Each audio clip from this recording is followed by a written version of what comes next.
35 वर्ष घासून इथपर्यंत पोहोचले असं मिश्किल वक्तव्य अजित पवारांनी पंढरपूरच्या सभेत केलेले। कोहिनूर म्हणणाऱ्या निवेदकालाही अजित पवारांनी यावेळी झापलेलं आहे। मी कोहिनूर नाही तर हाडामासाचा माणूस आहे असं अजित पवार म्हणाले।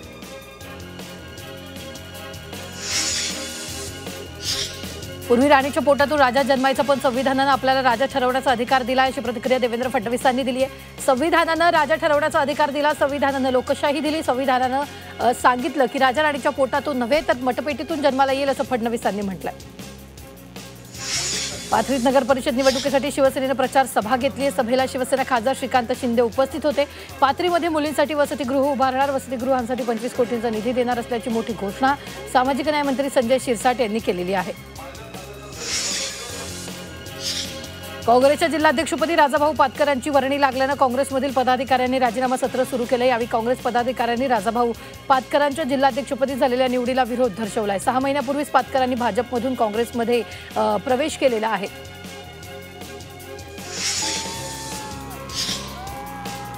विरार पूर्वमधील शिरगावमध्ये श्री द्वारकाधीश मंदिराच्या प्राणप्रतिष्ठा महोत्सवात वचनामृत कार्यक्रम मोठ्या उत्साहात पार पडला।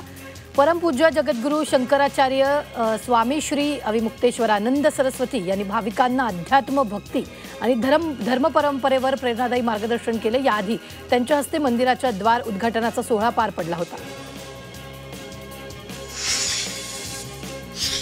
शिवसेना आमदार निलेश राणेंनी काल भाजप कार्यकर्त्याच्या घरी धाड टाकली। यावरून शिवसेना उद्धव बाळासाहेब ठाकरे पक्षाचे नेते वैभव नाईकांनी निलेश राणेंवर गंभीर आरोप केले। याच लोकांनी निलेश राणेंसाठीही पैसे वाटप केल्याचं म्हटलंय। त्यामुळे पैसे कुणाकडे येतील हे त्यांनी माहिती असल्याचं नाईक यांनी म्हटलंय। तर वैभव नाईक हे राजकारणातून संपलेले नेते आहेत, त्यांनी आता व्यवसाय करावा असा टोला निलेश राणेंनी वैभव नाईकांना लगावला।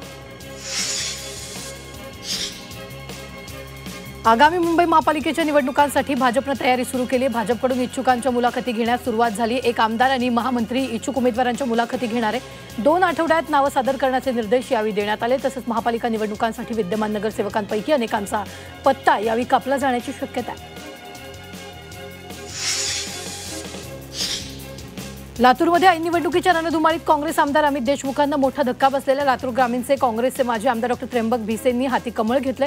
उदगीरमध्ये मुख्यमंत्री देवेंद्र फडणवीसांच्या उपस्थितीत त्यांनी भाजपात प्रवेश केला। समाजवादी पक्षाचे नेते अबू आझमी यांची चिपळूणमध्ये प्रचार सभा पार पडली। चिपळूणमध्ये नगराध्यक्ष आणि नगरसेवक पदासाठी समाजवादी पार्टीचे 2 उमेदवार रिंगणात आहेत। उरण नगराध्यक्षपदासाठी महाविकास आघाडीच्या उमेदवार भावना घाणेकर यांची प्रचार सभा पार पडली। आमदार जितेंद्र आव्हाड यांनी सभेला व्हिडिओ कॉलद्वारे उपस्थिती लावली। भावना घाणेकर तुमची लेक असून त्यांना भरघोस मतांनी विजयी करा असं आवाहन त्यांनी यावेळी मतदारांना केलं। विधान परिषदेच्या उपसभापती डॉ. नीलम गोरेंनी गौरी गर्जेच्या कुटुंबियांची भेट घेतली। यावेळी गोरेंनी कुटुंबियांशी संवाद साधत संपूर्ण घटनेची माहिती जाणून घेतली आहे। तसंच प्रकरणाच्या सुनावणीसाठी विशेष सरकारी वकील नियुक्तीबाबत गोरेंनी काही सूचना केल्यात। यावेळी पालवे कुटुंबियांनी प्रकरणातील इतर 2 आरोपींना अटक करण्याची मागणी केली। रायगडमधील रोहा शहरात शिवसेना पक्षाला मोठा धक्का बसलाय। शिवसेना रोहा शहर प्रमुख मयुरा मोरे यांनी राष्ट्रवादी काँग्रेसमध्ये प्रवेश केला। प्रदेशाध्यक्ष खासदार सुनील तटकरे यांनी त्यांचं स्वागत केलं। पुण्याच्या राजगुरुनगर नगर परिषदेत शिवसेनेची प्रतिष्ठा पडायला लागली। आजी माजी आमदारांनी शहराच्या विकासाकडे दुर्लक्ष केल्याचा आरोप शिवसेना शिंदे पक्षाचे नेते अतुल देशमुख यांनी केला। नगराध्यक्षपदाचे उमेदवार मंगेश गुंडाळ यांनी आम्ही शहराचा कायापालट करू असा विश्वास दिला। शरद पवारांचे निष्ठावंत म्हणून ओळख असलेले काका साठे यांनी राष्ट्रवादी काँग्रेसमध्ये प्रवेश केला। उपमुख्यमंत्री अजित पवारांच्या उपस्थितीत साठे यांनी राष्ट्रवादी काँग्रेसमध्ये प्रवेश केला। उत्तर सोलापुरातील वडाळा इथं झालेल्या कार्यकर्ता मेळाव्यात पक्षप्रवेश सोहळा पार पडला।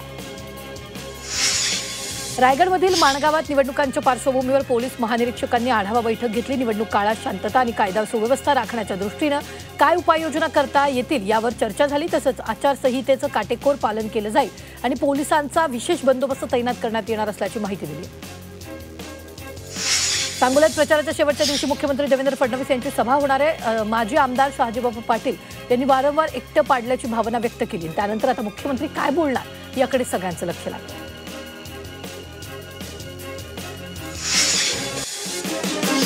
जालन्यातील परतूर नगर परिषदेच्या निवडणुकीसाठी शिवसेना खासदार श्रीकांत शिंदेंनी प्रचार सभा घेतली। या ठिकाणी शिवसेना सोबळावर लढते, त्यावेळी शिवसेनेच्या उमेदवारांना निवडून देण्याचं आवाहन खासदार श्रीकांत शिंदेंनी मतदारांना केलं। येवल्यात काँग्रेसचा एकच उमेदवार निवडणूक रिंगणात उतरलाय। काँग्रेस शहराध्यक्षाच्या पत्नी कृष्णा परदेशी यांना उमेदवारी दिली। प्रचंड मतांनी आपण निवडून येऊ असा विश्वास त्यांनी व्यक्त केला। भंडारा नगर परिषद निवडणुकीतील भाजपचे उमेदवार जॅकी रावलानी यांनी प्रचाराचा धडाका सुरू केला। सर्वसामान्य नागरिकांना आपण नेहमी मदत करत असतो, त्यामुळे जनता आपल्याला मतदान करेल असा विश्वास त्यांनी व्यक्त केला। कोल्हापूर महानगरपालिकेच्या प्रारूप मतदार यादीवर हरकती नोंदवण्यासाठी 3 डिसेंबरपर्यंत मुदत वाढवली। अनेक राजकीय पक्ष तसंच मतदारांनी यादीवर हरकती आणि आक्षेप नोंदवले। त्यानंतर राज्य निवडणूक आयोगाने हरकतीसाठी मुदत वाढवलेली आहे।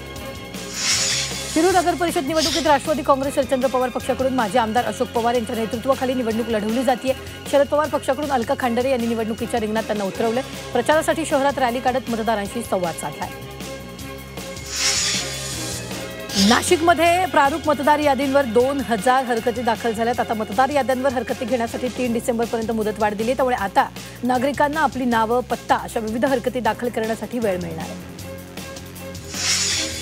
मुख्यमंत्री देवेंद्र फडणवीस यांची 30 नोव्हेंबरला अक्कलकोटमध्ये प्रचार सभा होणार आहे। अक्कलकोटमध्ये भाजप विरुद्ध शिवसेना असा सामना होणार आहे। दोन्ही पक्षांना काँग्रेसचंही आव्हान असणार आहे। 3 नगर परिषदेच्या निवडणुकीसाठी फडणवीस सभा घेतील। राज्य निवडणूक आयोगाने प्रारूप मतदार यादीवर हरकती घेण्याचा कालावधी वाढवला।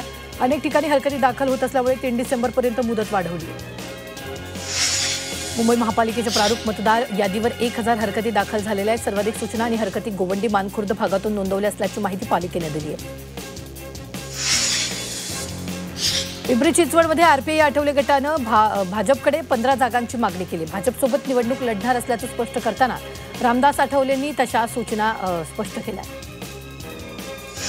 पुणे महापालिकेची प्रारूप मतदार यादीवरील हरकती नोंदवण्यासाठी 3 डिसेंबरपर्यंत मुदतवाढ दिली। हरकती नोंदवल्यानंतर 10 डिसेंबरला अंतिम मतदार यादी जाहीर होणार असून 15 डिसेंबरला मतदान केंद्राची यादी जाहीर होणार आहे।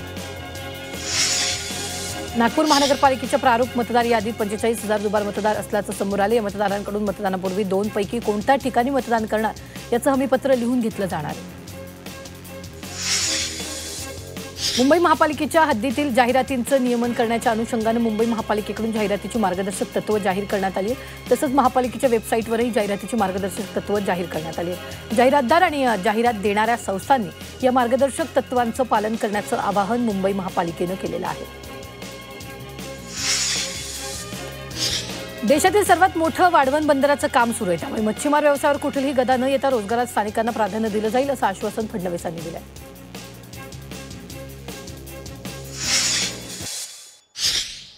दिवाळीत पुणे टपाल कार्यालयानं परदेशात पाठवण्यात आलेल्या फराळाच्या पार्सलमध्ये यंदा विक्रमी वाढ नोंदवली आहे। पुण्यातून 21,000 किलो फराळ पाठवला गेला। यामधून 1 कोटीचं उत्पन्न मिळालंय।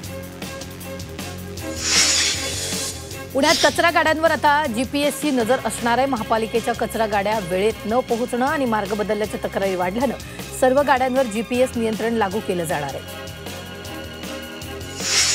महाराष्ट्र पोलीस दलात ड्रोन वापराबाबत स्वतंत्र धोरण आणलं जाणार आहे। राज्यातील सुरक्षा व्यवस्थेला आधुनिक तंत्रज्ञानाची जोड देण्यासाठी पोलीस दलात आता ड्रोन कक्ष असेल।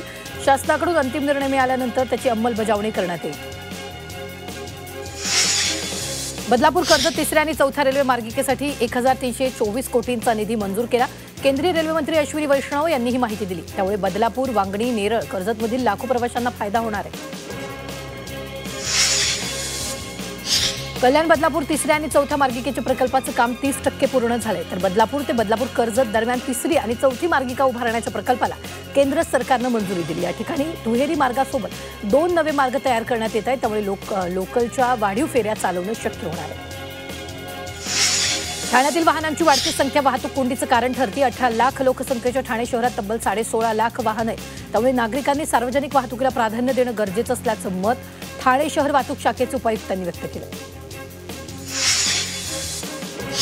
नवी मुंबई विमानतळ ते gateway of India water taxi धावणार आहे। या वॉटर टॅक्सीमुळे नवी मुंबई विमानतळ ते गेटवे ऑफ इंडिया अंतर 45 मिनिटात पार करता येईल। महाराष्ट्र सागरी मंडळाकडून मुंबई महानगर प्रदेशात 200 किमीहून अधिकचं नव्या जलवाहतुकीच्या मार्गाचं जाळं विणलं जाणार आहे।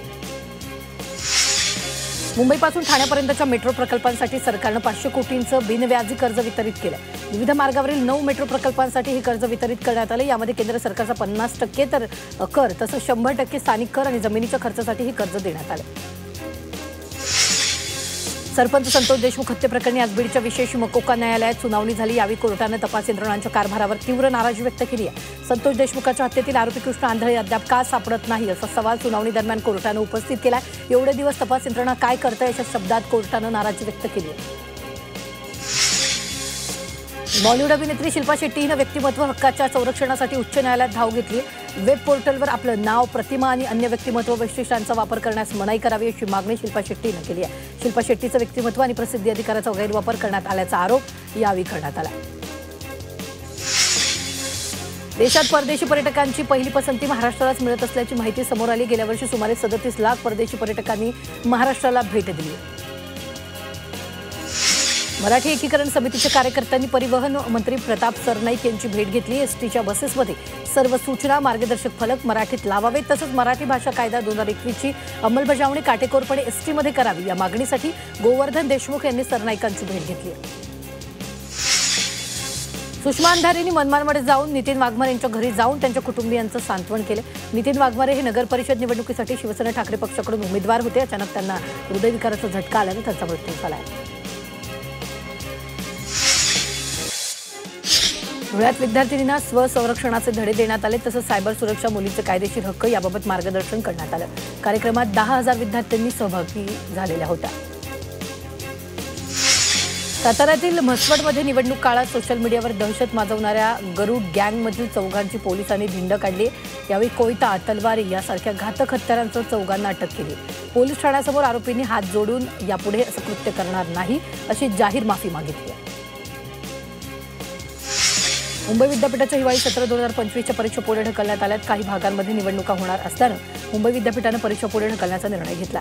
त्यानुसार 1 ते 4 डिसेंबर दरम्यान होणाऱ्या सर्व पदवी आणि पदव्युत्तर अभ्यासक्रमाच्या परीक्षाच्या तारखा बदलल्या आहेत। त्यासाठी वेळापत्रकाची नोंद घ्यावी असं आवाहन करण्यात आलं।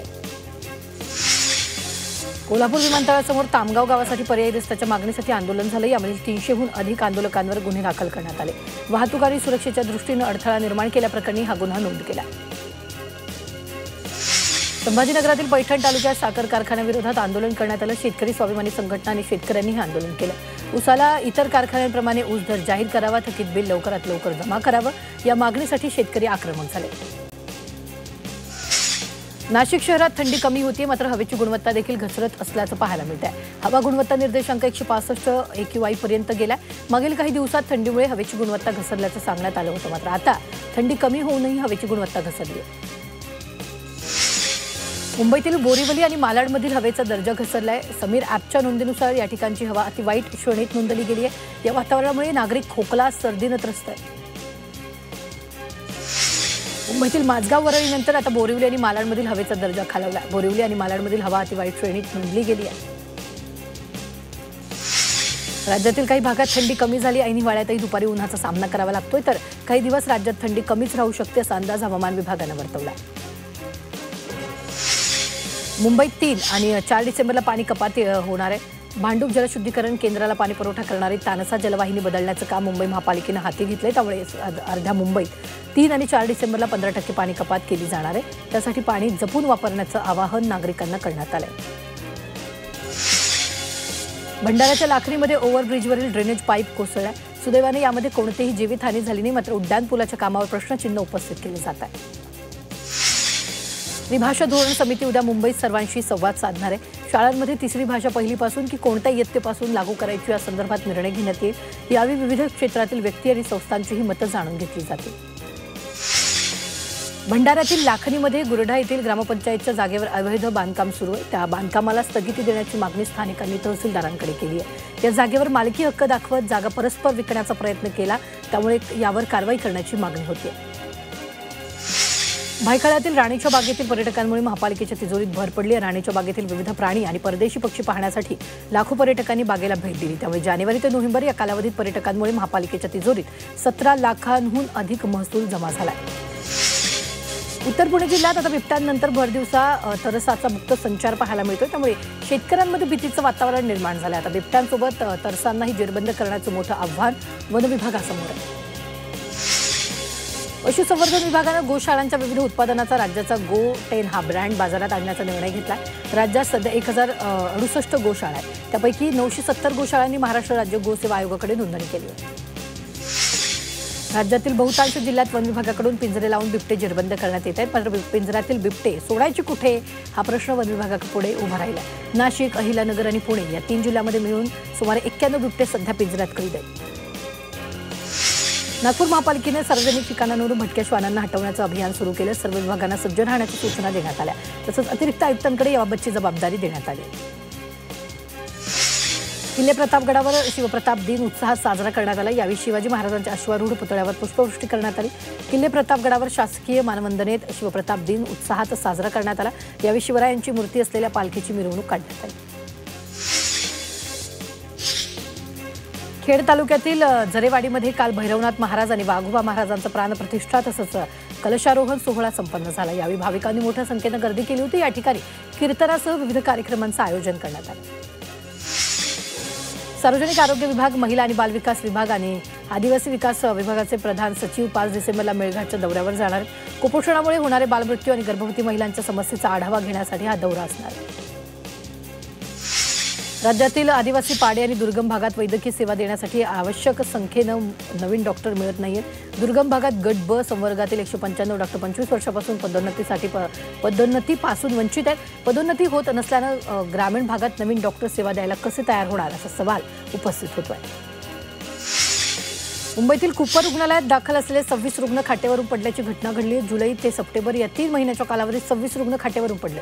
या प्रकरणी जुहू पोलीस ठाण्यात नोंद करण्यात आली।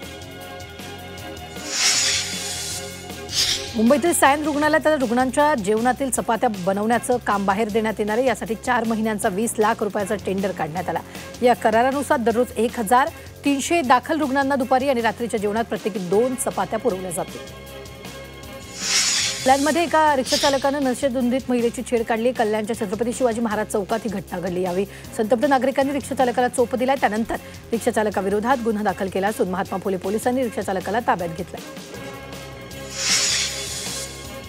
निफाडमध्ये 11 वर्षापूर्वी वडिलांनं आपल्या अंध असलेल्या अल्पवयीन मुलीवर अत्याचार केला होता। 11 वर्ष खटला चालल्यानंतर आता आरोपीला 25 वर्ष सक्त मजुरीची शिक्षा ठोठावली असून 25,000चा दंड देखील भरावा लागणार आहे।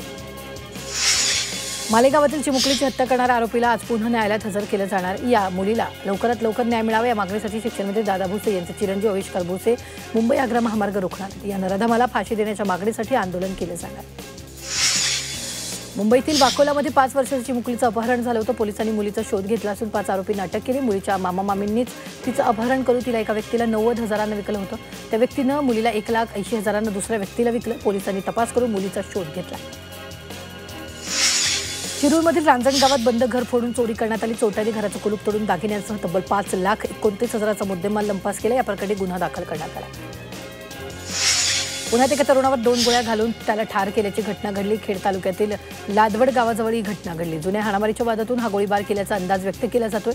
यावेळी राजगुरुनगर पोलीस तात्काळ घटनास्थळी दाखल झाले, मात्र आरोपी फरार झाला असून पोलीस आरोपींचा शोध घेत आहेत। लातूरच्या रेणापूर तालुक्यातील खलंगरीमध्ये एका शेतकऱ्याची गुंतवणुकीच्या नावाखाली 30 लाखांनी फसवणूक केली। ऑनलाईन गेममध्ये पैसे गुंतवून जादा परताव्याचा आमिष दाखवून शेतकऱ्याची फसवणूक केली। या प्रकरणी 2 जणांविरोधात गुन्हा दाखल करण्यात आला।